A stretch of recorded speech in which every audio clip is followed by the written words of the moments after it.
नमस्कार. 1 मे म्हणजे आंतरराष्ट्रीय कामगार दिन. आपण सगळेच हा दिवस कामगार आणि श्रमिकांच्या सन्मानासाठी साजरा करतो, बरोबर? पण तुम्हाला कधी प्रश्न पडलाय का की आज जे कामगार कायदे आपण पाहतो त्यांचा खरा पाया नेमका कोणी आणि कसा रचला? चला तर मग ह्या खास विश्लेषणात आपण याच रंजक इतिहासाच्या मुळाशी जाऊया. विचार करा, आज आपल्याला जो 8 तासांच्या ड्युटीचा नियम मिळतोय किंवा महिलांना मिळणारी मॅटर्निटी लीव्ह म्हणजेच प्रसूती रजा आणि कामाच्या ठिकाणचं सुरक्षित वातावरण, ह्या सगळ्या आधुनिक हक्कांची सुरुवात नेमकी कोणी केली असेल? रोजच्या जीवनात अत्यंत साध्या आणि गृहीत धरल्या जाणाऱ्या या हक्कांमागे नाही खूप मोठा आणि ऐतिहासिक संघर्ष दडलेला आहे. तर आता मूळ मुद्द्याकडे येऊया. भारतरत्न डॉक्टर बाबासाहेब आंबेडकर. बघा, आपल्या सर्वांना प्रामुख्याने हेच माहीत आहे की ते भारतीय संविधानाचे शिल्पकार आहेत. हे अगदी खरंच आहे, पण सत्य हे सुद्धा आहे की ते भारतातील कामगारांच्या हक्कांचे सर्वात मोठे शिल्पकार होते.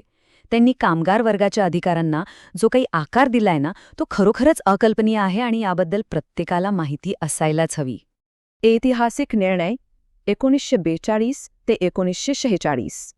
या 4 वर्षांच्या अत्यंत महत्त्वाच्या काळाबद्दल बोलायचं झालं तर 1942 ते 1946 या काळात डॉक्टर बाबासाहेब आंबेडकर हे व्हाईसरॉयच्या कार्यकारिणी मंडळावर लेबर मेंबर म्हणजेच कामगार मंत्री होते.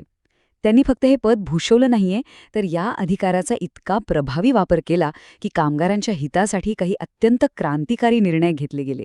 आणि विशेष म्हणजे त्याचे थेट परिणाम आपण आजही अनुभवतोय. कामाचे तास आणि समान वेतन. एक काल असा होता जेव्हा कामगारांना दिवसाचे 10 ते 12 तास किंवा त्याहूनही जास्त काळ राबावं लागायचं. हे म्हणजे एक प्रकारचं प्रचंड शारीरिक आणि मानसिक शोषणच होतं, नाही का? पण 1942 मध्ये लागू झालेला अत्यंत दूरदृष्टीचा 8 तासांची ड्युटी हा नियम अक्षरशः गेम चेंजर ठरला. हा निर्णय भारतीय कामगारांच्या इतिहासातील सर्वात मोठ्या आणि महत्त्वाच्या निर्णयांपैकी एक मानला जातो. त्यांचा हा दृष्टिकोन किती प्रगत होता हे यावरून लक्षात घ्या. स्त्री आणि पुरुष दोघांनाही समान कामासाठी समान वेतन मिळालंच पाहिजे आणि महिला कामगारांना मातृत्वाच्या काळात योग्य ते संरक्षण आणि आर्थिक सुरक्षितताही मिळाली पाहिजे. विचार करा, त्या काळात लिंगभाव समानता आणि कामाच्या ठिकाणी संरक्षणाबाबतचा हा विचार खरंच किती क्रांतिकारी होता. यामागील लॉजिक अगदी सोपं पण खूप सखोल होतं. बघा, कामगारांना एखाद्या मशीनसारखं सतत राबून घेता येणार नाही. विश्रांतीचा हक्क म्हणजेच सशुल्क रजा आणि सुट्ट्या. कामगारांना फक्त काम करण्याचा नाही तर विश्रांतीचाही मूलभूत अधिकार आहे.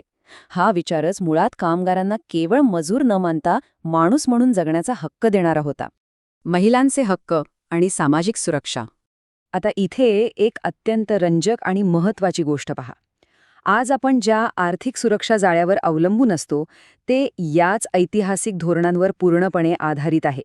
ESI म्हणजेच एम्प्लॉई स्टेट इन्शुरन्स आणि PF म्हणजेच प्रॉव्हिडंट फंड यांसारख्या सामाजिक सुरक्षेचा भक्कम पाया तिथेच रचला गेला. कामगाराला फक्त आजचा पगार मिळून चालणार नाही, तर त्याचं उद्याचं भविष्यही सुरक्षित असायला हवं, हा तो अत्यंत प्रगत विचार होता. कामगार संघटना आणि संरक्षण. कामगारांना खऱ्या अर्थाने सक्षम करण्यासाठी अत्यंत महत्त्वाची पावलं उचलली गेली. पहिलं म्हणजे कामगारांना एकत्र येऊन आपला आवाज बुलंद करता यावा म्हणून ट्रेड युनियनला कायदेशीर बळ दिलं गेलं. दुसरं, औद्योगिक वाद अगदी न्याय पद्धतीने सोडवण्यासाठी एक भक्कम कायदेशीर यंत्रणा उभी केली.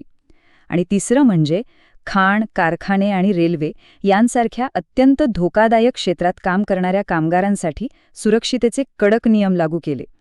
याच सर्व गोष्टींमुळे कामगारांना अन्यायाविरुद्ध लढण्याची खरी ताकद मिळाली. कामगारांच्या न्यायाशिवाय लोकशाही अपूर्ण.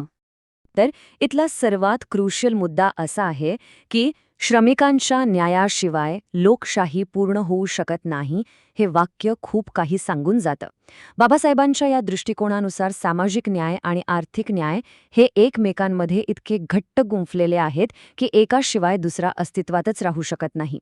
लोकशाहीची खरी ताकद तेव्हाच सिद्ध होते जेव्हा समाजातील अगदी तळागाळातील कामगारालाही न्याय मिळतो. थोडक्यात सांगायचं तर हे फक्त कागदावरचे काही कायदे नव्हते, तर हा प्रत्येक कामगाराला मिळालेला सन्मान आणि प्रतिष्ठा होती. आज लाखो कामगार ज्या हक्कांसाठी आणि सुरक्षिततेसोबत थाट मानेने जगतात ना, त्यामागे हाच खूप मोठा ऐतिहासिक संघर्ष आहे. आणि याच लढाईने कामगार वर्गाला आपल्या समाजाचा एक अत्यंत सन्माननीय आणि महत्त्वाचा घटक बनवलं. म्हणूनच हे विश्लेषण संपवताना आपण सर्वांनी एका गोष्टीवर नक्की विचार करायला हवा. 1 मे हा फक्त एक सुट्टीचा दिवस आहे की ज्या महामानवाने कामगारांच्या मूलभूत हक्कांसाठी हा एवढा मोठा इतिहास घडवला त्यांची दूरदृष्टी समजून घेण्याची आणि त्यांना अभिवादन करण्याची ही वेळ आहे. आज आपण कामाच्या ठिकाणी ज्या काही सुविधांचा हक्काने उपभोग घेतोय त्याच्या मुळाशी असलेल्या या महान कार्याची जाणीव ठेवणं खरोखरच खूप गरजेचं आहे.